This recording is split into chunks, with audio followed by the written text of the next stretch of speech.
আসসালামু আলাইকুম সুপ্রিয় মৎস্য চাষী ভাই ও বন্ধুরা, আশা করি সকলে ভালো ও সুস্থ আছেন।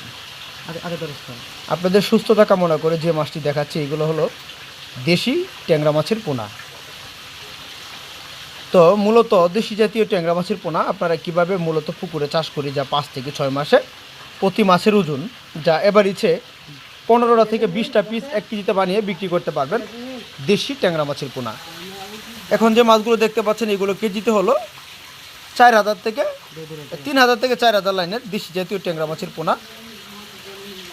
তো দেশি জাতীয় ট্যাংরা মাছের পোনা আপনারা অনেক চাষি আমাদেরকে প্রশ্ন করে যে দেশি জাতীয় ট্যাংরা মাছের পোনা আপনারা কীভাবে পুকুরে চাষ করতে হলে একক ও মিশ্রভাবে উভয়ভাবে মাছগুলো দেশি জাতীয় ট্যাংরা মাছ চাষ করা যায় পুকুরে, ঘন পরিবেশে ও পাতলা পরিবেশে উভয় মাছগুলো চাষ করা যায়।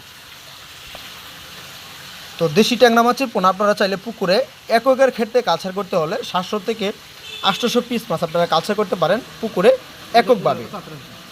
আর মিক্সর ক্ষেত্রে 25% অন্য মাছের সাথে কালচার করতে হলে 150 থেকে 300 পিস মাছ আপনি কালচার করতে পারেন অন্য মাছের সাথে দেশি জাতীয় ট্যাংরা মাছের পোনা। এগুলো দেখতে পাচ্ছেন নতুন বছরের নতুন দেশি ট্যাংরা মাছের পোনা, এক বেডিংয়ের দেশি ট্যাংরা মাছ। তো ট্যাংরা মাছের পোনা গুলশা, শিং, মাগুর, পাবদা, গুলশা সকল ধরনের মাছের ঋণু পোনা আপনারা আমাদের কাছ থেকে ক্রয় অথবা সংরক্ষণ করতে পারবেন।